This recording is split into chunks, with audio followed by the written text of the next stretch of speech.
Shalom. First and foremost, I want to give all praises, honor, and glory to Yahweh, Bahasham, Yahweh Shai, Bahasham, Rakha Kudash. Double honors to the elders and the apostles of Great Millstone, and peace and blessings to the elect. And today we're going to go into the book of Susanna.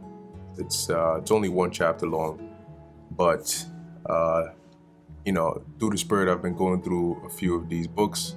Going through a few of the breakdowns in here, and Lord willing, is edifying, and I've been trying to keep it in chronological order as best as possible to cover the books that are around the same time period. So far I went through the book of Daniel, 2nd Esdras, and Ezekiel, and I wanted to go through Susanna because when you read the book of Susanna, it's pretty much, I think, the best time period for this is still around the time of Daniel, but I think this is a little prior to what we read about in Daniel, the first chapter, okay, which I'm going to pull up here, because Daniel is mentioned, and he is in here in this, as we read in the book of Susanna, but the events that take place over here, when you read it, it makes sense that it happens prior to what we're reading of here in Daniel, the first chapter. Okay, so to keep it all around the same time period, I want to go into this book here, and Lord willing, to be edifying to the elect. Okay, now when we read in the book of Daniel chapter 1, I'm going to read a few verses in here and then jump to the book of Susanna just to give some context. So in Daniel, the first chapter, Daniel recalls, right, as we read in here, in the third year of the reign of Jehoiakim, king of Judah, came Nebuchadnezzar, king of Babylon, onto Jerusalem and besieged it. And just to jog our memory here, find out who Jehoiakim was. I believe he was one of the sons of Josiah. Yep, it says here, and then this in the Hebrew should be Yahweh Quam, Quam, which is rise. But as it says here, son of Josiah, and the third from the last king of Judah, subject vassal of Nebuchadnezzar, who reigned for 11 years, before he died a violent death, either in combat or by the hands of his own subjects. And so, if you go and watch that breakdown, or even just read about it historically, you'll find out more about who he was if you are interested in that. But basically, Daniel says here, in the third year of his reign, Nebuchadnezzar came to Jerusalem and besieged it. It says, and the Lord gave Jehoiakim, king of Judah, into his hand, with part of the vessels of the house of God, which he carried into the land of Shinar, to the house of his God, which is in the east, right? What is called Mesopotamia today, which is where the Babylon was located. Now, the Babylon that Nebuchadnezzar ruled was an empire, right? But every empire has, its capital, its main base. All right. Anyway, and he brought the vessels into the treasure house of his God. And the king spake to Ashpenaz, the master of his eunuchs, that he should bring certain of the children of Israel, and of the king's seed, and of the princes, children in whom was no blemish, but well favored, and skillful in all wisdom, and cunning in knowledge, and understanding science, and such as had ability in them to stand in the king's palace, and whom they might teach the learning and tongue of the Chaldeans. So this is where we basically start off in the book of Daniel, the first chapter. Now keep in mind that what Daniel is recollecting here is when Nebuchadnezzar came in the third year of Jehoiakim's reign, and basically took him out and carried, the vessels. Nebuchadnezzar didn't just take the vessels; he also, had brought in, or had brought captives, and Daniel was a part of those captives. So where were those captives up until the point here where Nebuchadnezzar speaks to, the master of his eunuchs and said, hey, bring me certain of the children of Israel, because some of those people that he was requesting for here were a part of the captives. So at this point in time, Daniel, along with, Shadrach, Meshach, and Abednego, which were their Babylonian names, otherwise in the Hebrew as Hananiah, Azariah, and Mishael, they, along with the rest of the captives, were in Babylon.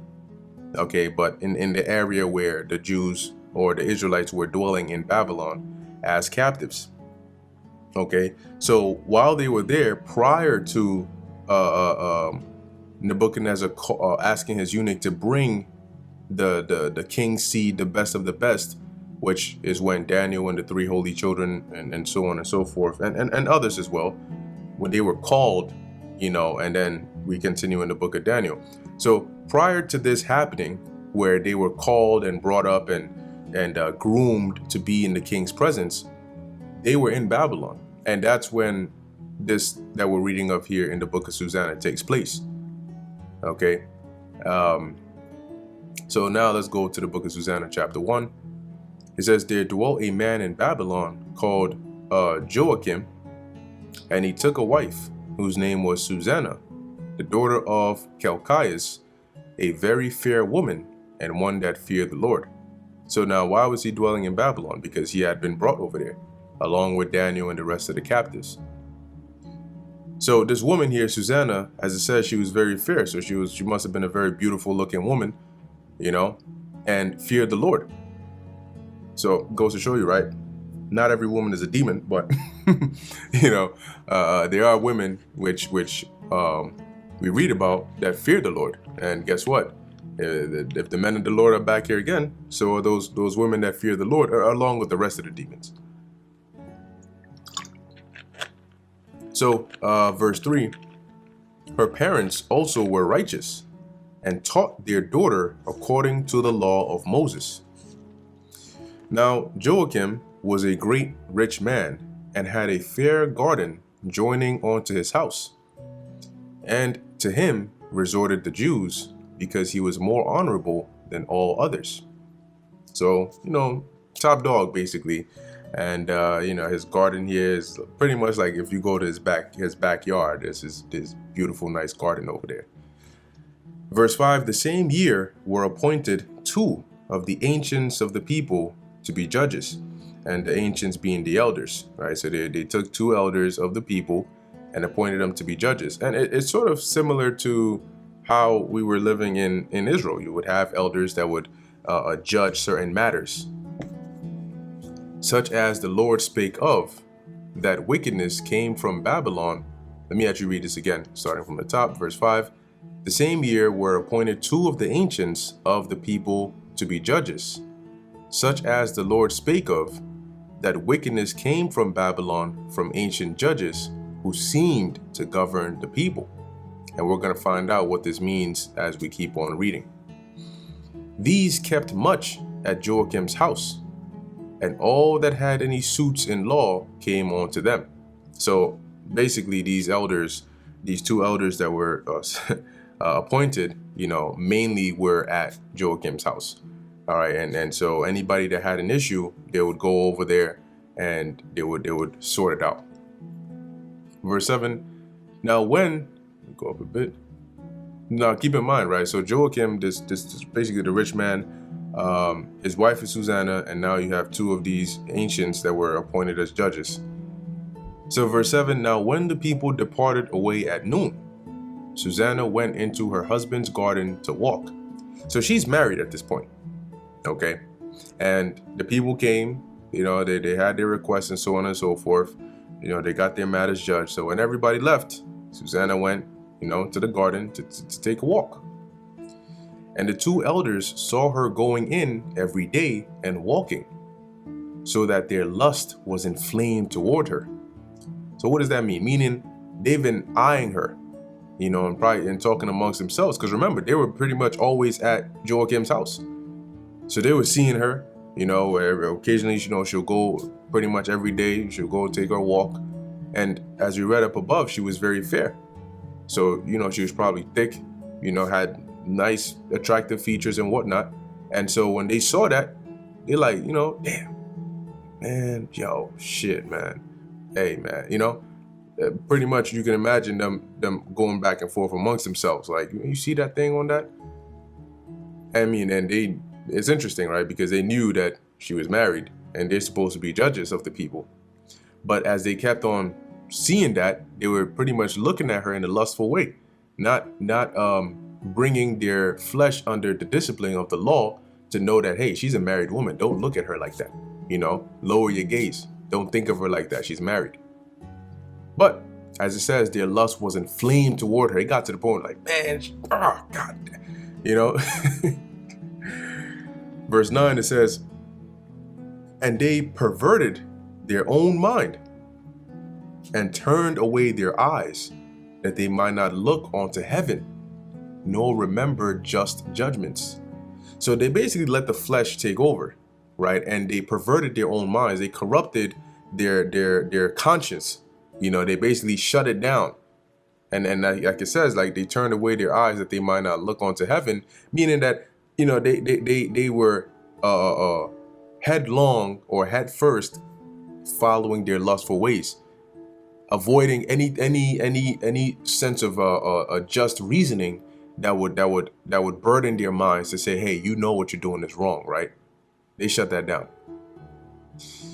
Verse 10, albeit they both were wounded with her love, yet durst not one shew another his grief. So this basically, and this is why we tell you, right, that when you find yourself in these kinds of situations, remember, the flesh, right, does not differentiate between what's righteous and what's wicked. It just all it does is what it wants. What feels good, what tastes good, what looks good. That's how the flesh operates. Lust is a desire of the flesh for the most part, right? It is the spirit that has to filter those and keep it under control. Okay? So what they were, and that's why we say, you find yourself in these situations, remember, the way, like I said, the way the flesh operates is what looks good. The flesh doesn't say, damn, this woman looks good, but she has a ring on, or but she has a husband. The flesh just says, damn, that looks good. I could do things to that. And if you don't control that with the spirit that says, no, you can't because she's married, so that's off the books, then you end up in this situation where, as it says, they were wounded with her love, and they they were basically lusting so hard that they started to get, very upset that, she's married, and they got to the point where they let it grow. They let these adulterous thoughts live rent free inside of their heads. And as it says, yet durst not one shew another his grief. So they ain't like, say this one right here, he didn't want the other one to see that he's lusting so hard after this married woman that it's hurting him, because they knew that it was wrong. And now what's interesting is it's this same kind of behavior that got them in that captivity in the first place. And while in the captivity, so-called elders, this is what they're doing. Now I'm going to pause here real quick just to get a quick precept, okay? And when you read in the book of, this is Sirach or Ecclesiasticus chapter 25, verse 2, it says, and as we're reading in Susanna, you'll see why, this is written here, right? 3 sorts of men my soul hateth, and I am greatly offended at their life. A poor man that is proud, a rich man that is a liar, and an old adulterer that doteth. Okay, now when you actually look for the word dote or doteth, there's one account here in the book of Jeremiah chapter 50, verse 36. It reads, a sword is upon the liars, and they shall dote. A sword is upon her mighty men, and they shall be dismayed. Now, when you look into the word dote, okay, which I believe is the same word that is mentioned here in Sirach, it's Ya'al,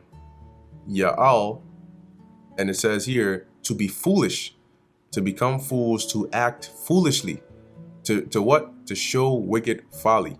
And that's what they were doing. Okay, that's what they were doing. And so, like it says, an old adulterer. Why? Because especially being old, you should know better. Okay, so an old adulterer that doteth, and these were two old adulterers that doteth, okay, acting foolishly. Verse 11. So the reason, like it says here, yet durst not one shew another his grief, for they were ashamed to declare their lust.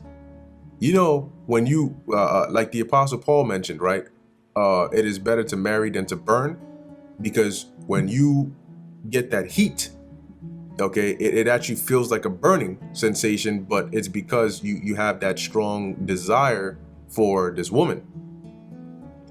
Well, in this case, they were having an unlawful heat session, so much so that it burned, it hurt, that they couldn't have her. But none of them wanted to admit that or let it be noticed by the other one, because they were ashamed, because they knew that it was wicked. Right? So they were ashamed to declare their lust, that they desired to have to do with her. So only God knows the kind of things they were imagining about this woman. Yet they watched diligently from day to day to see her. So now you can imagine it went from isn't that such and such's wife? I mean, damn. Hey, these women nowadays, man, these they building them different. And then each day as this happens, they watching, you see what such and such, she came out today? Oh, okay, cool. And then it gets to the point where it's like, day to day, it's like, oh, yeah, she's coming. And as she's what? God, oh my gosh, damn, oh, wow. Like shit like that, right? So they watched diligently from day to day to see her. So now it became like a thing. They did this religiously. They at this time, she comes out for her walk, noon, be ready. Make sure that all the cases have been judged and we ready at noon. Bare wickedness. And the one said to the other, let us now go home, for it is dinner time. So when they were going out, they parted one from the other, and turning back again, they came to the same place. So what was going on here? They both had the same idea, which is, yo, I'm gonna tell this guy, because remember, they didn't want to admit their lustful desires because they were ashamed. So this guy has the same idea, the other one has the same idea. So he says, one of them is like, yo, I'm gonna tell this guy, yo, it's getting late, let's go home, it's dinner time, let's maybe tomorrow we come back. But once he leaves, I'm gonna come right back because I got intentions for this woman. Well, guess what? The other one was thinking the same thing. So what ended up happening? They both tried to trick each other. And as it says, when they were going out, all right, man, I'll see you, I'll see you tomorrow, shalom, shalom. And then when they left, they departed one from another, and turning back again, they came to the same place. He's gone now, let me go back. And then the other guy, oh shit, wow, what are you doing here? Right? And after that, they had asked one another the cause. So, I thought you said you were going home for dinner. What you doing here? Well, I could ask you the same thing. What you doing here? They acknowledged their lust. Then appointed they a time both together, when they might find her alone. So now that lust started to manifest. It started to build. Remember, and this is the danger of letting it fester. And this goes for more than just lust, like ill feelings, like all these kinds of things. When you just allow it to fester, it'll go from just thoughts to plans to actions. And now you find yourself in trouble, because now you're breaking the law, you're committing iniquity, because it wasn't checked, right? So now they're like, shit, I've been caught, I know why you here, you know why I'm here. So now they're working together, right? And they're plotting on when they can get her alone. Verse 15, and it fell out as they watched a fit time. She went in as before with 2 maids only, and she was desirous to wash herself in the garden, for it was hot. So there's probably like a spring or, a little area, body of water over there, where she could just chill out, right? It says here, so she went with her 2 maids, and, she's like, she wants to, dip herself in there. It's hot out. She wants to cool off. It says, and there was nobody there save the 2 elders that had hid themselves and watched her. So they're watching a married woman basically, wash herself in the garden. And then she said to her maids, "Bring me oil and washing balls, and shut the garden doors, that I may wash me." And they did as she bade them, and shut the garden doors, and went out themselves at privy doors to fetch the things that she had commanded them. But they saw not the elders, because they hid. So these elders, when they found out, they said, okay, she's gonna be at this time. They went into the garden and they hid. So when she came there to do her thing, they were basically like peeping toms. They were watching her. So she told the maids, and the maids closed the main door, but they had like it says, privy doors, some like back door areas where they could go ahead and get the stuff for her. But the main area, the main door is closed. So when the maids left to go and bring her the oils and stuff, they didn't see that the elders were hiding over there. Verse 19, now when the maids were gone forth, the two elders rose up and ran unto her, saying, "Behold, the garden doors are shut, that no man can see us, and we are in love with thee. Therefore consent unto us and lie with us." So they were just like, at this point, the demons were in control. The demons were in the drive. That saying, Jesus take the wheel? And you had Legion taking the wheel, So they basically pull up on her, on some like, yo, what's it gonna be? You there's nobody here, and right now the way you looking, we need a piece of that, right? Verse 21, if thou wilt not, we will bear witness against thee that a young man was with thee, and therefore thou didst send away thy maids from thee. So basically they said, like, we're gonna blackmail you. All right, if you don't let us, get a piece of that, we're gonna come up with a story. We're gonna say you were basically committing adultery with a young man, and that's why you sent your maids away. So when they left, you called the man in, and you was getting down, you was being a fast girl on the low. Then Susanna sighed and said, I am straitened on every side. For if I do this thing, it is death unto me. Well, that's because that would be adultery, right? If she consented unto those elders, she would be committing adultery, and the penalty of that is death. Now remember, she feared the Lord. So she understood that the penalty or the judgment comes from the Lord. So if you commit adultery thinking, well, if nobody sees it, you try to pull that, if a tree falls in the forest and nobody was there to see it, then did it really fall? Yes, it fell. So if you commit adultery, but there's nobody there to see it, and nobody knows, did you really commit adultery? Yes, you did. Because guess what? There's always somebody to see it. And you know who that is? The one who's going to bring the judgment, which is the Most High. So she knows, even if she does this, and she doesn't say anything, and those two elders don't say anything, to where Israel doesn't find out, and they don't put her to death, the Most High is going to bring judgment upon her. So she understood that it is death. Because according to the Lord, the penalty of adultery is death. And if I do it not, I cannot escape your hands. So she was basically stressed, saying that, damn, like, you gonna blackmail me, if I don't do this. But if I do it, I'm breaking the law. I'm going off. And remember, she was a righteous woman, right? She feared the Lord, so she's in a difficult position right now. So she says, "It is better for me to fall into your hands and not do it than to sin in the sight of the Lord." Fall into your hands basically meaning, like, how do I put this? When you fall into the hands of somebody, it's kind of like they have control over you. Like, I'll rather suffer the penalties of, what you can do to me than to sin against the Lord. Okay, so I'm not going to lay with you. And whatever it is that you're going to try to do because of that, I'd rather that than to go against the Heavenly Father. Verse 24, with that, Susanna cried with a loud voice, and the two elders cried out against her. Oh my goodness, man, Jake. So she's screaming, oh my God, come in your help, oh my God. And they're also screaming because they're trying to overpower her screams. It's kind of like something happens and you want to be the first one to say it, because if you can say it first, you can try to sort of demonize what the next person is going to say. She's like, oh my gosh, hey, she's committing adultery. Hey, she's committing adultery. Hey, we just call her, she's committing. That kind of thing. Because we said it first, so that was the first thing you heard. So if she comes and says, no, these two were actually trying to do this to me, it sounds more like she's just trying to say that to,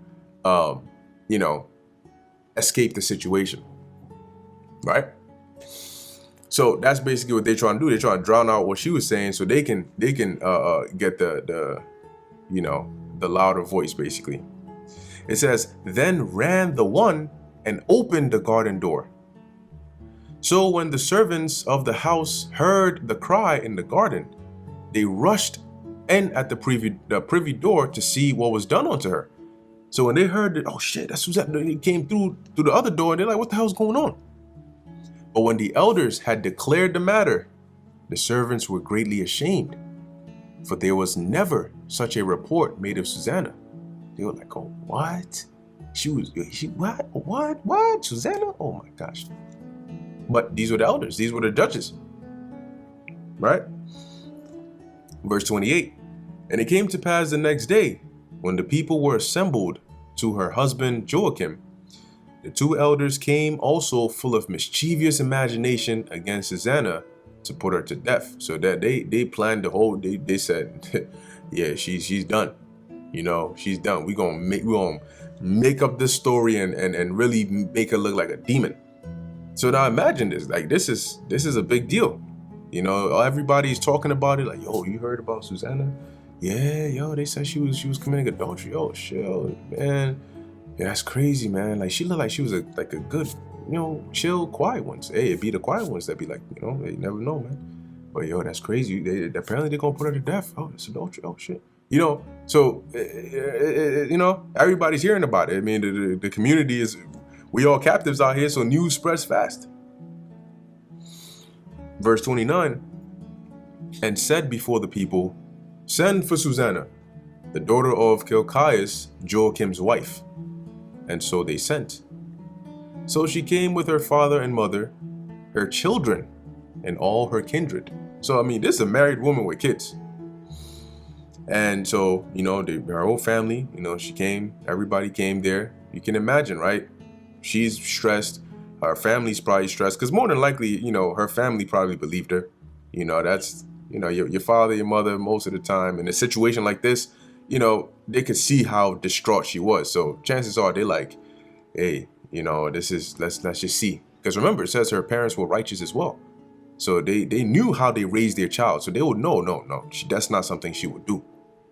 Okay, and so they were probably like, damn, man, I mean, let's leave it up to the Lord and see what happens, because, they're saying this and I mean, we don't think you did it, but, they're the judges. So let's see what the Lord does. So they all come there. Verse 31, now Susanna was a very delicate woman and beauteous to behold. So you can imagine, she was real feminine, probably shamefaced, very beautiful looking. And these wicked men commanded to uncover her face, for she was covered, that they might be filled with her beauty. So even at this point, they were still on that adulterous stuff. And that's why the precept said that there be three sorts of men my soul hateth.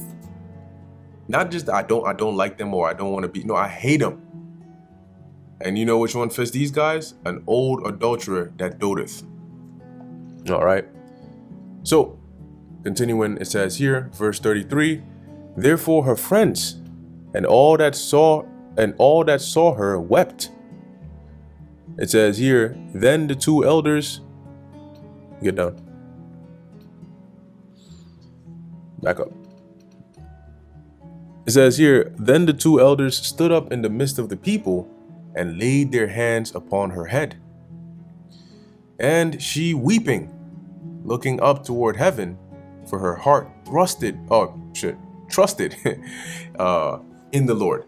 So she knew that, all right, I know I didn't do anything, and I put my trust in the Lord, and I know that the Lord is not one to forsake, the righteous. He wouldn't cast down, unrighteous judgment.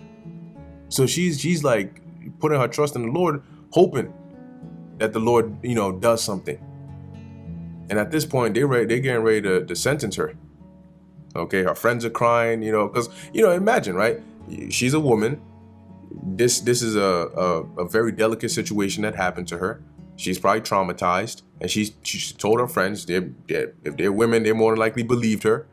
So they're all like, yo, oh my gosh, like, oh my goodness, this is not even right, Verse 36, and the elders said, as we walked in the garden alone, this woman came in with 2 maids and shut the garden doors and sent the maids away. Now listen to how they framed the story, because they're trying to cover all bases. They're trying to cover their asses. So now, according to their story, they were already in the garden. This explains how it was that they were in the garden when she was in the garden. Because if they said anything aside from them being there before her, that's suspicious. Because she was there and then her maids left and they closed the door. So how did these guys get in there? So they already started off, we were walking in the garden alone, and this woman came in with 2 maids and shut the garden doors and sent the maids away. Then a young man who there was hid came unto her and lay with her. Then we that stood in a corner of the garden, seeing this wickedness, ran onto them. Hey, what y'all doing, man? Now, remember that you can picture it like how Jake today speaks. They say, hey, so we walking in this garden, and all of a sudden there's this dude just pop up, and he's basically doing things to her. I'm trying to keep it as PG as possible. He's just having at it, having a field day. And the second I seen that shit, I said, what the hey, what y'all doing, man? And they you know how they spin it. Okay. Verse 39, and when we saw them together, the man we could not hold, for he was stronger than we, and opened the door and leaped out. See? So so man, I saw the dude, I tried to catch him, but I'm old. These young men nowadays, man. So he basically just broke free, jumped over that, he opened that door and he leaped out. He was gone. But having taken this woman, we asked who the young man was, but she would not tell us. These things do we testify. Now, this is going off because this is a false. The scriptures talk about that, right? Do not bear false witness against thy neighbor. That's exactly what they were doing. But aren't these supposed to be the elders that were chosen to be judges? And if you chose somebody to be a judge, then that means that they are knowledgeable of the law. They know exactly what to do and what not to do if they're going to judge somebody else on it. But yet, this is what they were doing. Because of what? Because of lust after a woman. Unlawful lust. And those demons took that. And these people, they allowed, these wicked elders here, allowed those demons to live rent-free inside of their head. And it led to their actions. Now look at what they're doing. Not only were they having adulterous and wicked thoughts, but they turned it into actions. They tried to execute it. And when it failed, they went on to the next step. And now this is where we at. Verse 41, but the assembly believed them. Then the assembly believed them as those that were the elders and judges of the people. So they condemned her to death. See, because they spun the story, real good. They took the events that happened, they added in certain parts, and they said, she done. Shows you how simple Jake is, right? Because they're like, hey, it makes sense to me. But I thought she was a righteous woman. That doesn't sound like something she would do. Oh, well, hey, you heard them. You heard what they said. And then what? The elders gonna lie? What they know better. Why would they lie about something like this? Like, what would they seek to gain from lying about something like this? But it just goes to show you, man. Verse 42, then Susanna cried out with a loud voice. So they sentence her to death. She put to death. Hey, you gonna put her to death? Hey, maybe they were going to go stone her or whatever. So at this point, as I said, she cried out with a loud voice. She screamed, and basically what the thing she's about to say after this, and said, "Oh, everlasting God." So you can imagine, right? Like even today, there's some of these videos of like you may see a video of maybe some woman in the East, maybe in the land of, I don't know, in one of the countries in the East, being dragged to go get executed or to go get judged, and she's screaming, and there's people, hey, wow, oh my God, people following and screaming, and some people are condemning her, and she's crying and she's screaming, this kind of stuff. Well, you can sort of visualize what's happening right now. So as it says here, Susanna cried out with a loud voice and said, "O everlasting God, that knowest the secrets and knowest all things before they be, thou knowest that they have borne false witness against me, and behold, I must die, whereas I never did such things as these men have maliciously invented against me." So she was basically making a petition before the Lord. And the Lord heard her voice. Therefore, when she was led to be put to death, the Lord raised up the Holy Spirit of a young youth whose name was Daniel. See? So at this point, Daniel was young, right? Roughly around the same age-ish that he was called here as one of these children to come before the presence of Nebuchadnezzar. Because remember, what did Nebuchadnezzar ask for? That he should bring certain of the children of Israel, of the king's seed and of the princes, right? Those with no blemish, well-favored, and skillful in all wisdom, and cunning in knowledge. So Daniel was a young man, right? Let's go back. He's a young youth, I should say. But as it says, the Lord raised up the Holy Spirit in him, whose name was Daniel. Now, what's very interesting is, at this point in time, now this could very well have been the beginning, right? This could have been Daniel's, the Most High sort of raising up that spirit to set up Daniel to for that and even greater things. Now, when you look at Daniel's name, right, Daniel, I believe it's my God's judge or God is my judge, or one of those. Let's actually look it up in here.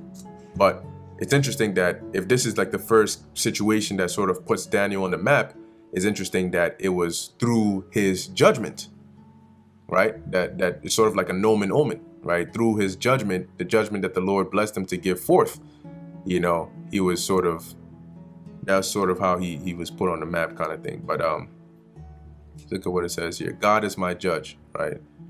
Dan Ya'ala, which Dan means to judge. Okay. Anyway, so let's go back where we at real quick. Where are we? So verse 46, who cried with a loud voice, "I am clear from the blood of this woman."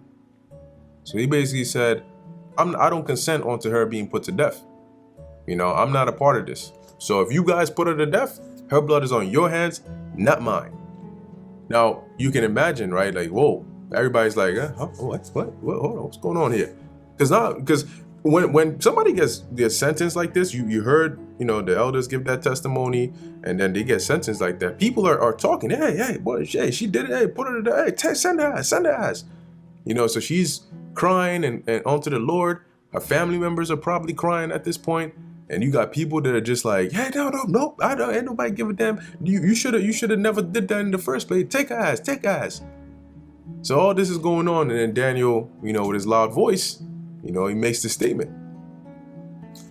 Verse 47, then all the people turned toward him and said, "What mean these words that thou hast spoken?"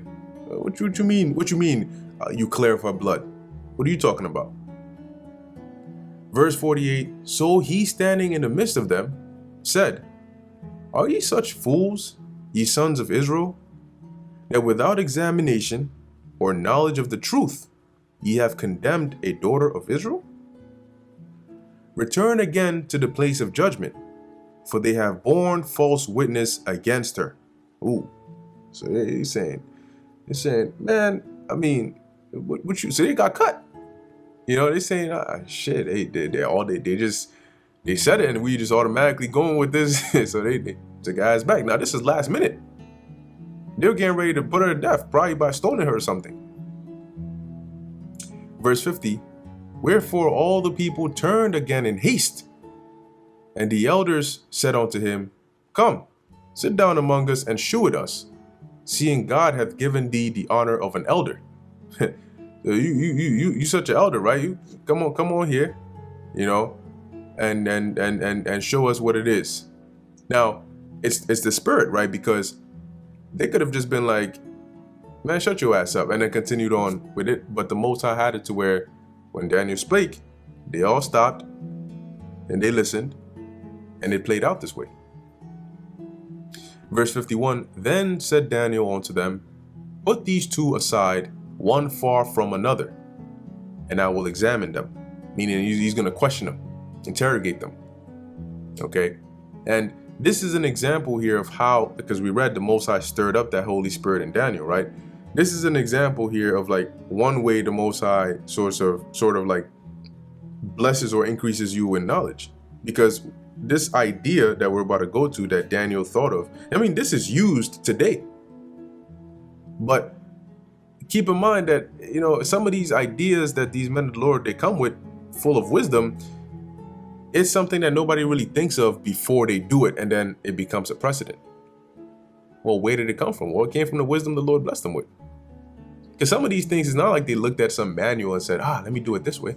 When King Solomon said, bring me a sword and let me cut this baby in half and give one to this mother and the other one to the other mother, as a way of finding out who the true mother was. It wasn't like there was a playbook he was reading to say, yeah, this is a good technique, let me use that. But the Lord blessed him with wisdom to where it came to him. He's like, you know what? Let's do this. Right on the spot. So Daniel says, separate them. And I'm going to examine them, you know, isolate them. I'll examine one at a time. So when they were put asunder, one from another, he called one of them and said unto him, O thou that art waxen old in wickedness. So Daniel was bold. Because remind you, he's a youth. You know, he's talking like this to these so-called elders. But it's because the Spirit of the Lord was within him. Right? So he says, O thou that art waxen old in wickedness, now thy sins which thou hast committed aforetime are come to light. So what's also interesting here is, based on what Daniel is saying, it shows you how the Most High sets everything up. So you may be seeing it as, maybe the Lord did this as a test of Susanna's faith. Maybe the Lord did this to sort of set up Daniel and raise him up. Or also, maybe the Lord did this as judgment upon these wicked individuals, because based on what Daniel was saying here, this wasn't the first time. They waxed old in it. But the Lord had to where this event is what brings about their judgment. As he says, now the sins which thou hast committed aforetime in the past are come to light. So now everything is going to come forth. Right? And primarily the one that they were dealing with here is them trying to commit adultery with Susanna and then framing her.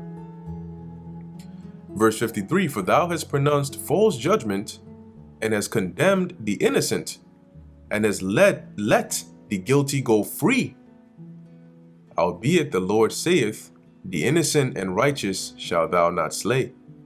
See, so the Lord says you're not supposed to do this, but this is what you've been doing. So this goes to show that it wasn't just the case with Susanna, but being that they were judges, well, if they had the thought to be able to do this, do you think that they would have been judging righteously this whole entire time? Probably not, right?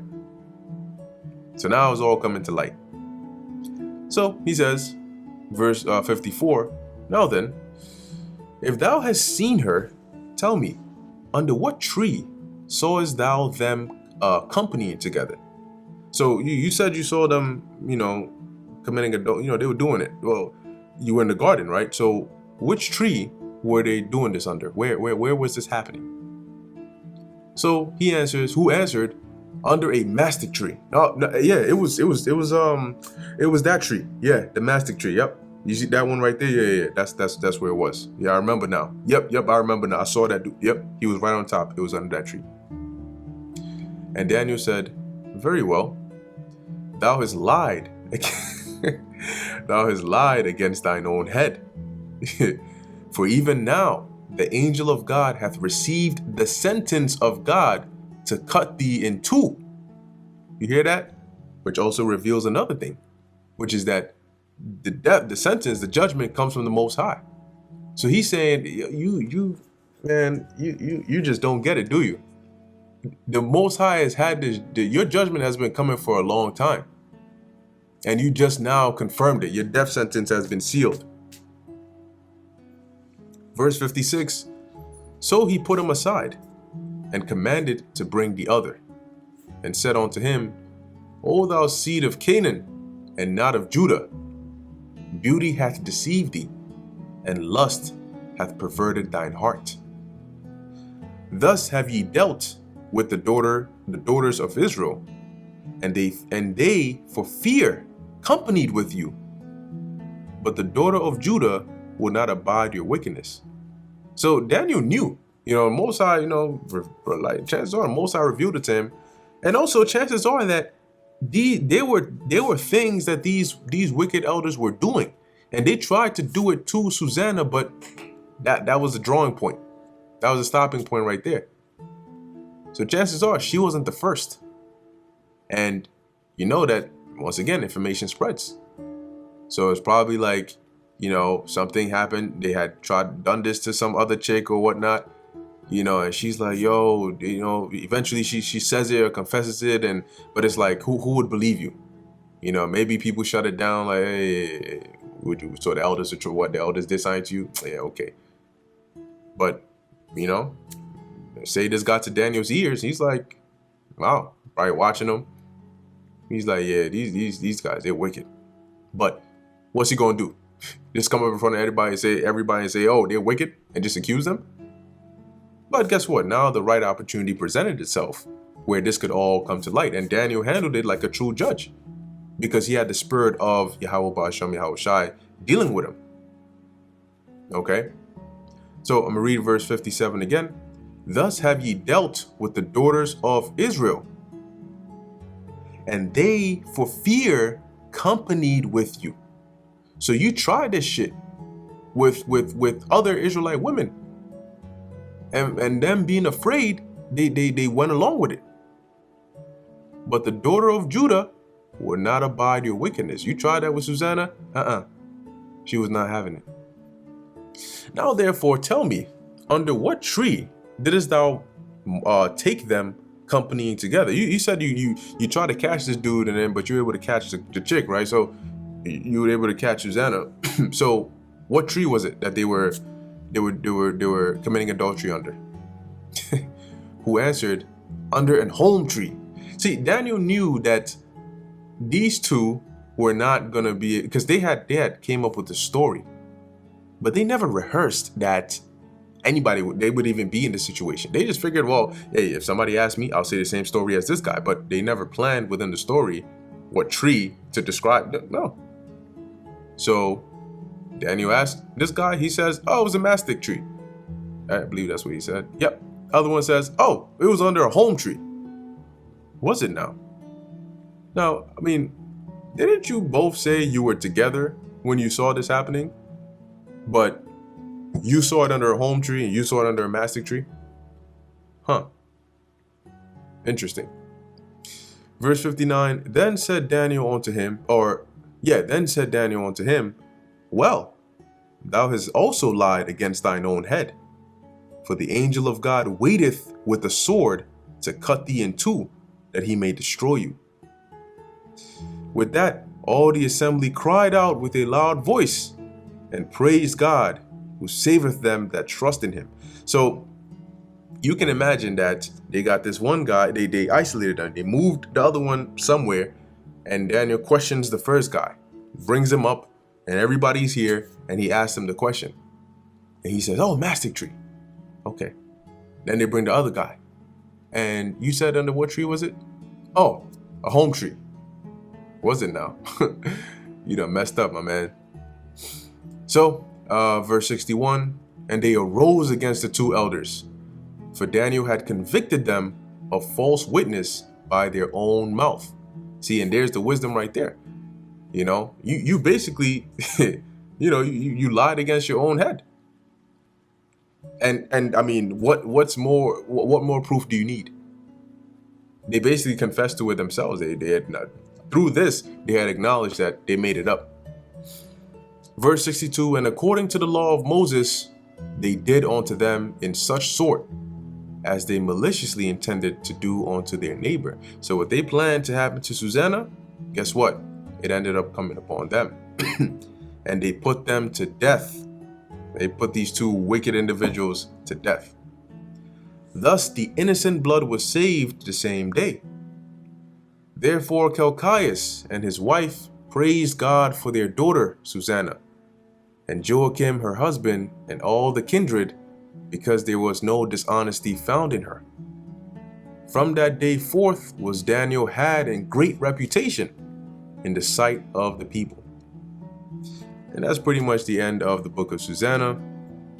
And, like I mentioned, this is pretty much what leads up to Daniel, the first chapter, as Daniel is brought as one of these children in whom, is welfare. So you can imagine when this eunuch went to look, it wasn't really hard to find Daniel, because he was already known for having that wisdom, okay, by way of the judgment that he, the righteous judgment that he brought forth through the spirit and power of Yahweh Ba'ashem Yahushai.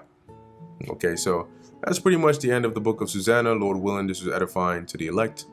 In closing, I want to give all praises, honor, and glory to Yahweh Ba'ashem Yahushai Ba'ashem Rechak Udash. Until next time, Shalom.